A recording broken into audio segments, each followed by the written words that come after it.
अगर करेंगे तो जिनके हाथ में तुम्हारा रिमोट कंट्रोल है ना, और तुमने चाह करके अगर तुमने अपना मार्ग चुना तो रिमोट कंट्रोल जिनके हाथ में वो तुरंत, इसे तुमने देखा जानवर की जानवर कोई पीछे चराने वाला जाता है, उसके हाथ में डंडा और वो जानवरों को जिधर ले जाना चाहता है जानवर उधर ले जाते हैं।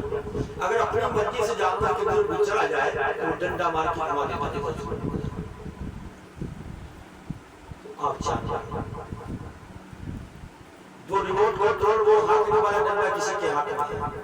तुम्हारा मालिक है, उसके हाथ में तुम्हारा हाथने वाला डंडा। अब ये मत सोच लेना कि मैं किसी का मालिक हूँ, कुछ मेरे लिए सुना रहा, तुम्हारा भी कोई मालिक है, तुम्हारा भी रिमोट कंट्रोल किसी के हाथ में। और जो सोच रहा है कि मैं मालिक हूँ, घर का मुखिया हूँ, तो उसका भी रिमोट कंट्रोल किसी के हाथ में। सबकी दशा है, इसलिए कोई अपने ऊपर न सोचे। इस सबका रिमोट कंट्रोल दूसरे के हाथ में है। तो वो जब इस संसार में अपने निज देश की तरफ जाना शुरू करता है, अपने स्वरूप की तरफ जाना शुरू करता है, अपने आप का बोध करने का मार्ग मंडल बनाना शुरू करता है ना, तभी काम, क्रोध, लोभ, मोह, अहंकार, ये काल भगवान ये फौरन आपके विवेक को काबू में करते हैं, और विवेक को काबू में करके अरे कैसी बात, अपने को छोड़ देते हैं, ऐसा कैसे हो सकता है? वो तुरंत ही तुम्हें संसार में लाकर खड़ा कर देगा और असली मार्ग से तुमको वंचित कर देगा। और संसार में लाकर के भक्ति वाली बात आती है तो भक्ति करो, कोई बात नहीं, लेकिन भक्ति कैसी करो?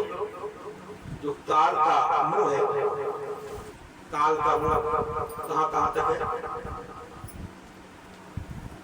तीन काल, भूतकाल, भविष्य, वर्तमान, ये तीन काल जो है, तीन काल भगवान का मुंह है। और तीन कालों से अधिक तुम कुछ कर ही नहीं पाते हो, तुम तीन कालों में ही भक्ति करते हो। या तो भविष्य में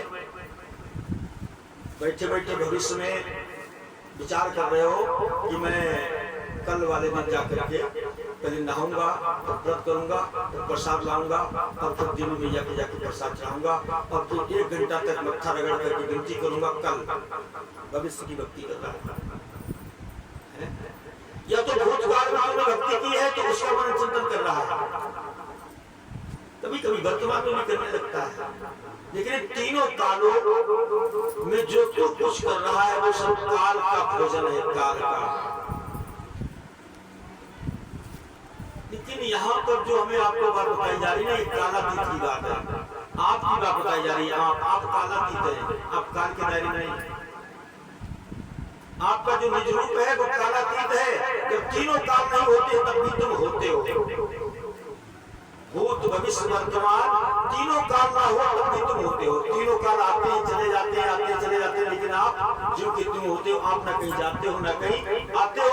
इसका प्रमाण क्या है कि जैसे इससे पहले आपकी अवस्था नींद की थी, नींद में से तो जागे हो, अब जगे हुए हैं आप, तो नींद में से जागे, तो नींद में से जब जागे हैं तो नींद की अवस्था हमारी कहाँ चलेगी? भूतकाल में। वर्तमान में जागृत अवस्था चल रही, और भविष्य में कौन सी अवस्था आने वाली है? स्वप्न अवस्था। और जैसे स्वप्न देखेंगे तभी ये चली जाएगी जागृत अवस्था भूतकाल में, और भविष्य में आ जाएगी कौन सी? स्वप्न, वो निद्रावस्था।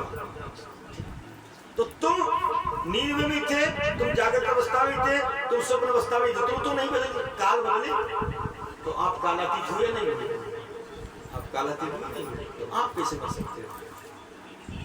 अब ये विद्या सिखाई जा रही है आपके लिए कि आप अपने साक्षी स्वरूप का बोध करो।